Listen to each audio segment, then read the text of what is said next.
Agora são 10 horas 15 minutos. O carnaval é uma festa popular, né? Herdada da Europa, mas no Brasil ganhou aí sua pitada afro.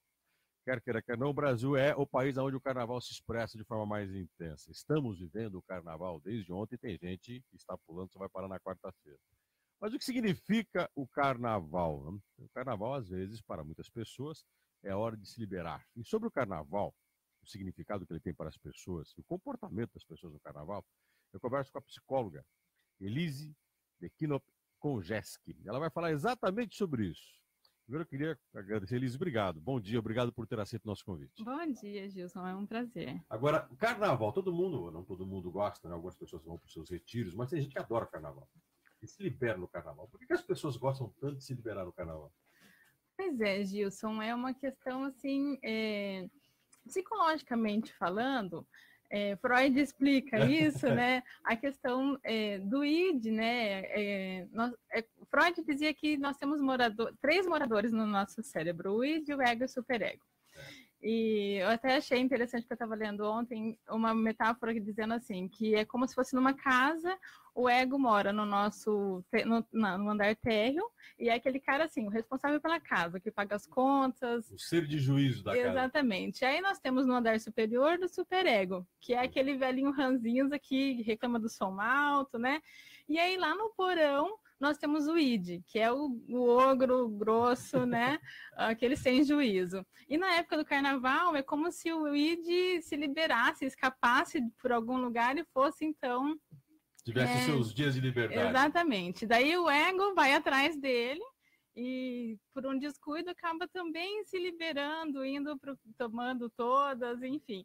E daí não depois... tem quem segure ninguém, né? Então, e depois voltando na quarta-feira de cinzas, o primeiro que ele olha é o superego, esperando lá na janela, com aquela cara de brabo, né?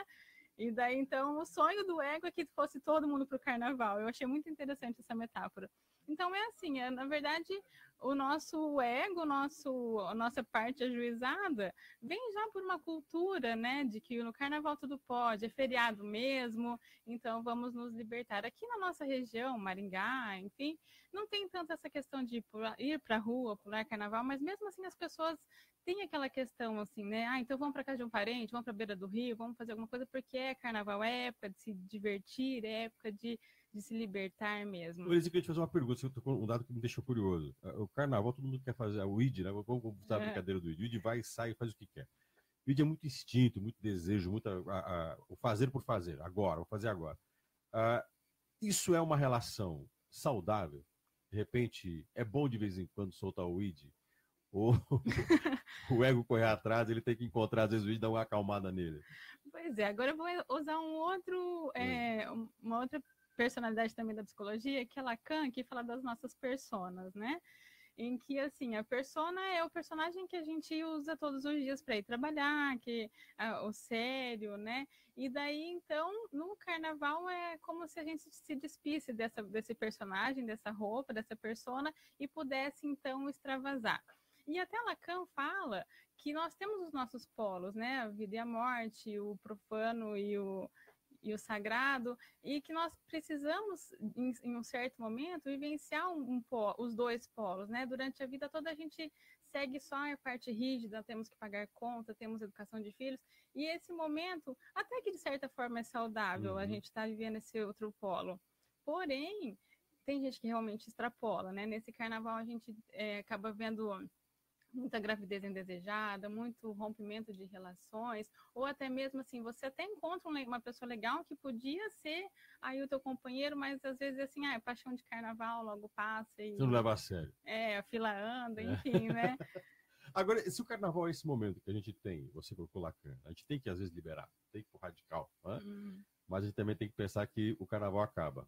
Sim, é isso. A quarta-feira de cinzas está aí. Aquela ideia, como é que a gente pode criar no carnaval uma relação em que a gente se divirta, e que a gente possa de vez em quando ser, o que a gente às vezes não é todo dia, mas ao mesmo tempo também não esquecer que a gente vai voltar para aquela roupa da pessoa do dia a dia. Como é que a gente pode administrar isso? Pois é, sempre assim, a questão do bom senso. O bom senso deveria estar em primeiro lugar. A questão do limite, a questão do até onde eu posso ir. Porque, afinal de contas, assim, até eu li uma frase interessante que até os malucos, os loucos têm que dar conta das suas loucuras. Então, assim, a gente tem que saber que aquilo vai ter consequência depois. Sair é importante, ter o divertimento é importante, mas saber que o que a gente pode fazer ali em um período tão curto de tempo vai ter consequências depois talvez até para o resto da vida, quem sabe. Agora, eles têm um lance da sociedade de hoje. A gente sempre fala muito dos jovens hoje, de que a gente tem uma sociedade um pouco diferente daquela que nós tivemos, por exemplo, 2, 3 gerações atrás. Né? O que nós chamamos de geração Y ou geração já Z, o interesse imediato, vontade pessoal, tudo vale para mim, não me preocupo com os outros, o que vale é o agora. Isso acaba intensificando ainda mais esse radicalismo no carnaval. Quer dizer, o carnaval, talvez no passado, não preocupasse tanto como preocupa agora. Sim, com certeza. Até mesmo porque as redes sociais, nas redes sociais, a gente acaba vivendo um pouco esse clima de carnaval, porque a gente se esconde atrás de uma tela de computador, uma tela de celular, a gente passa quem a gente quer ali, a outra pessoa vai acreditar no que a gente está falando. Carnaval permanente. Exatamente, isso é muito perigoso, porque as pessoas realmente elas encarnam um personagem e passam ali o que a outra pessoa quer ver. Tanto que eu até me preocupo um pouco com essa questão do que as pessoas andam publicando tanto em Facebook. Até estava vendo uma coisa interessante ontem, assim, alguns sinais da baixa estima no Facebook. Como que você percebe que a pessoa tem baixa estima? Fotografar, quando você vê que a pessoa publica muito, por exemplo, selfies, foto de onde está. Então, assim, a gente percebe que tem uma baixa estima ali. A pessoa quer a todo custo mostrar que ela tem coisas boas, que chamar ela vive... atenção. Exatamente, que ela vive numa vida de fantasias e tal, mas o que é real ali?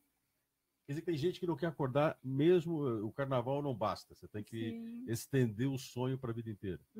É muito comum isso, com essa questão da rede social hoje em dia. É muito comum isso. Agora, agora estou com um dado muito interessante. De repente as pessoas procuram viver todos os dias aquilo que elas vão procurar algum só no carnaval. A gente tem uma sociedade em que o levar a sério é uma coisa rara, porque no carnaval você até brinca, para que levar a sério? É carnaval, né? A gente pode. Até tem um texto que você produziu que eu achei muito interessante, que você fala assim, olha, quem vai para o carnaval não está pensando muito nas consequências do que está fazendo. Né? O carnaval é aquela coisa que eu não poderia fazer normalmente no carnaval. Agora, se tem quem faça isso a vida inteira, a gente vive uma sociedade muito perigosa em relação a viver, vamos dizer, até brincar, o carnaval a vida inteira. Sim, com certeza. Ontem eu estava lendo num blog do Ronaldo Neso, que é companheiro de vocês aqui, ele estava dizendo sobre a geração dos filhos imperadores, que é essa geração sem limite, a geração que abusa dos pais, que não tem limite mesmo. Tudo que ele quer, os pais vão fornecendo. Então, assim, é um carnaval sempre para eles, né? Aquela questão de querer sempre, querer mais. A perda da hierarquia, por exemplo, no texto que você citou do Ronaldo.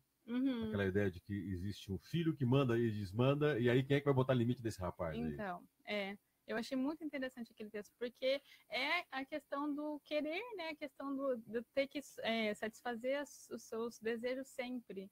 Agora, no carnaval, vamos voltar um pouquinho para o carnaval. A gente tem no carnaval uma festa popular, uma festa que as pessoas procuram trazer nela um pouco dessa ideia de vamos ser criativos, vamos criar uma fantasia, vamos criar um personagem. E isso ganha muito espaço entre as pessoas. E você falou da gravidez indesejada. E a gente tem aquela questão de que o governo às vezes distribui camisinha, tenta mostrar para as pessoas que você pode fazer o que você quer, mas você tem consequências para isso. Está na hora da gente pensar que o carnaval tem que ser visto como um momento de alegria e não de irresponsabilidade. Quer dizer, o poder público está certo quando faz isso. Passou da hora, né, Gilson? Passou mesmo da hora de se ter essa consciência de que eu falo assim, que nessa questão do sexo desprotegido, dessa loucura toda, como digamos assim, um filho vai ser ainda uma boa coisa se vier, mas o problema é você pegar uma doença sexualmente transmissível, né? O filho ainda é lucro. Se você pode pegar aí uma AIDS ou uma outra doença venérea também que vai te causar prejuízo. Quer dizer, as pessoas têm que ir para o carnaval sabendo que algumas coisas que elas vão fazer no carnaval pode custar muito mais caro do que elas imaginam. São consequências para o resto da vida. Agora, como é que você prepara, você que é psicólogo e deve conviver com isso, um jovem que não está muito interessado em se preparar, né? Os jovens às vezes pensam muito no imediato. Ainda é muito comum as pessoas, diante de uma festa como o carnaval ou da vida, elas não levarem consequência depois, planejar as consequências dos atos? Pois é, eu trabalho com a linha cognitivo-comportamental, em que nós justamente fazemos isso com o paciente. A gente transforma os pensamentos inadequados, né? E a gente elabora metas para trabalhar isso em terapia, né? Então, assim, eu até tenho uma paciente que foi para Salvador e nós conversamos bastante sobre isso, assim, o que você vai trazer depois para mim do que aconteceu lá? Como é que a gente vai trabalhar? Então, assim, pense um pouco no que vai acontecer, tenha as suas metas, assim, o que eu quero fazer no carnaval? Eu estou indo para lá para quê? Então, para me divertir, ok, mas até onde vai o meu limite? Então vamos pular o carnaval e vamos pensar que tem a quarta-feira de cinzas, é isso? Eu até brinco que terapia funciona porque, assim, o paciente pensa, por que eu vou fazer isso? Como é que eu vou explicar para minha psicóloga isso depois? Então ele acaba não fazendo para não ter que explicar depois por que fez. Ou seja, você acaba virando, de uma certa forma, meio que um superego, um ego. Superego. Elise, muito obrigado por essa conversa aqui na CBN. Eu quem agradeço. E aí fica a mensagem, pular o carnaval fantástico, saudável, mas os extremos têm que ser com consequências e ter responsabilidade com isso. Conversei com Elise com Jéssica, ela é psicóloga, falamos um pouco sobre o significado do carnaval e a questão dos limites. Afinal de contas, o carnaval é uma festa, aparentemente, onde tudo pode, mas há consequências dos nossos atos durante essa festa. Agora são 10 horas e 26 minutos.